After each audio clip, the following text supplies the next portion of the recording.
So in the next series of videos, we're going to learn about how substitution occurs whenever there's already an existing substituent on the benzene ring. But before we do that, I'd like to talk about why we do each of these substitutions in the first place. Why would we want to put a bromine on a benzene ring? Why would we want to put a nitro group on a benzene ring? What is the purpose of that? And a lot of it comes down to just use in synthesis. And how we can use this functionalization of a benzene ring as a handle to do further reactions, to make other bonds in a molecule, and ultimately to build functional molecules. Right. So we'll start with the bromination and think about how we can use this aryl halide, this bromobenzene. So if you want to pause the video right now and think about all of the reactions, or any reaction that we can do with bromobenzene. Maybe a reaction that you yourself have done before. So if you pause the video, hopefully you thought hard about the reactions you've done in lab, and remember doing the Grignard reaction at the beginning of the year, where we took bromobenzene and we treated it with magnesium in THF, right, dry THF, and that allowed us to form a organomagnesium halide, right, or a Grignard reagent, in this case phenylmagnesium bromide. Right, and so what that does is this would then allow us to use that carbon where the bromine is as a nucleophilic carbon.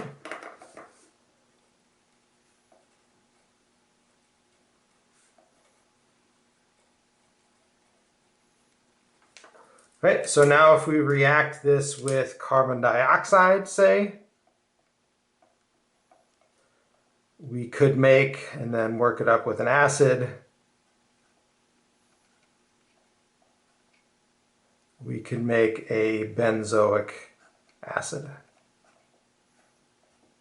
Right, if we react that Grignard reagent with a carbonyl compound, we can make an alcohol of some sort, right?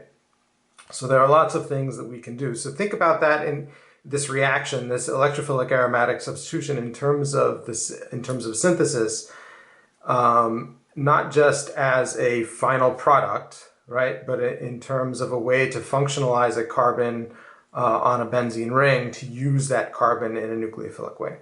Okay. Nitration, moving on to nitration. Why would we want to do nitration? Well, probably one of the most important reactions that we can do with a nitro group is reduction of the nitro group. So this is going to be a reductive amination, right? We've learned that reductive amination generally is any reduction process in which you form an amine, right? So the addition, or the reduction of an amide with lithium aluminum hydride is a reductive amination. The reduction of an intermediate iminium ion with sodium cyanoborohydride is a reductive amination, right? So any process that involves reduction and produces an amine. And so we would reduce a nitro group with catalytic palladium on carbon, right? So catalytic palladium and hydrogen gas. And that is going to reduce that nitro group down to, in this case, the primary amine.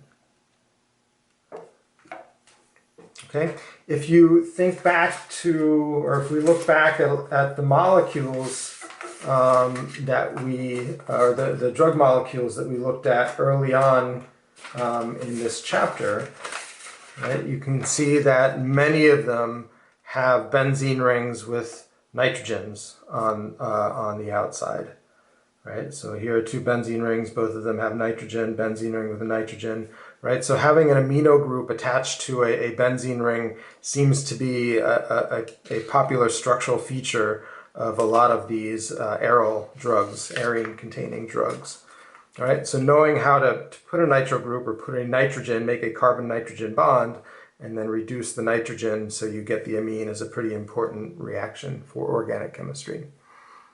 All right. Acylation. So what can you do with this product? Well, I think there are lots of things. Carbonyl is the first functional group that we really focused on in this course in organic chemistry. And so you can imagine taking a nucleophile, adding a nucleophile to that carbonyl. You could do enolate chemistry, right? So you can, if there was if this R group was just a methyl group, if there were 3 protons there, you could deprotonate with the base, form an enolate, and do enolate chemistry. The reaction that I want you to know is called the Wolfe-Kishna reaction, or the Wolfe-Kishna reduction. All right. And your assignment, right? So if you're watching this video, what I want you to do is I want you to look up the Wolfe-Kishna reduction. All right, I'll write out the name.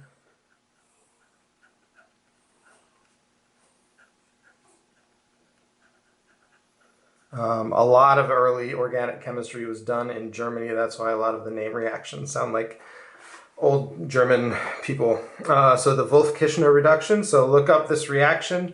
I want you to draw out the mechanism for the reaction. Show me what we would get in this. So draw a product. What product would form in this reduction reaction using the Wolfe-Kishna reaction. And email it to me. And this is my way of knowing that you watched this video. All right. So in addition to just nucleophilic addition to the carbonyl or enolate chemistry, Wolfe-Kishna reduction is going to become an important reaction to know for electrophilic aromatic substitution. All right. And the reason is because of alkylation. So you'll notice with this alkylation, I proposed we use a tertiary alkyl chloride, right? And the reason being is because alkylation really only works if you have a stabilized carbocation intermediate, right? So for instance, let me do this in red so people can distinguish this as a kind of a warning. So if we were to take benzene and react benzene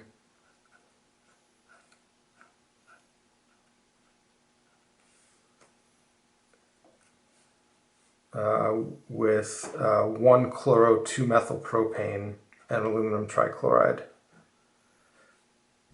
right? We would want maybe the substitution to take place on this carbon, okay? And so maybe we would expect to see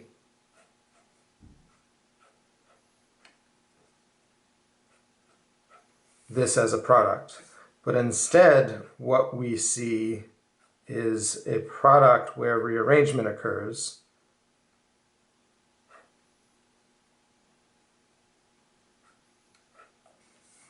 Right, through a hydride shift and the formation of a tertiary cation. Okay, so alkylation we really have to be careful of, and hopefully you can use the Wolfe-Kishna reduction as a way, and that's something that we can cover in the next series of lectures. Use the Wolfe-Kishna reduction as a way to make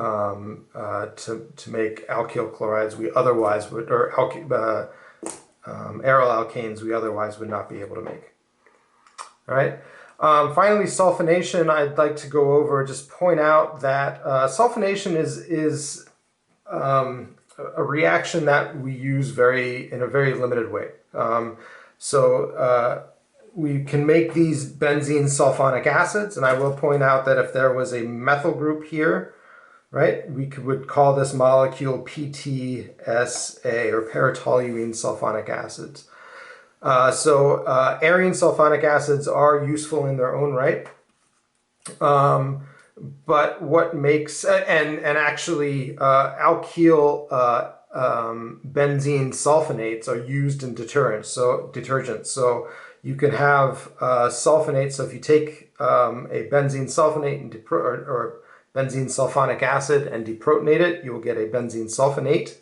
And if there's then a long alkyl chain out here, that can act as a surfactant where there's a polar head and a nonpolar tail, and that's a common structure for a lot of industrial and commercial surfactants. But most notably, I would say for sulfonic acids is that we can take this sulfonic acid, treat it with water, and heat. Really boost or heat the crap out of this thing.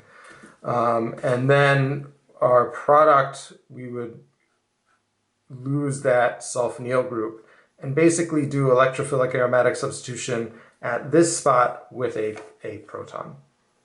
Okay, so we can put that sulfonyl group off, but we can also remove that sulfonyl group. And that's going to really play a role in the next series of lectures, where we look at what effect each of these groups has on subsequent substitution.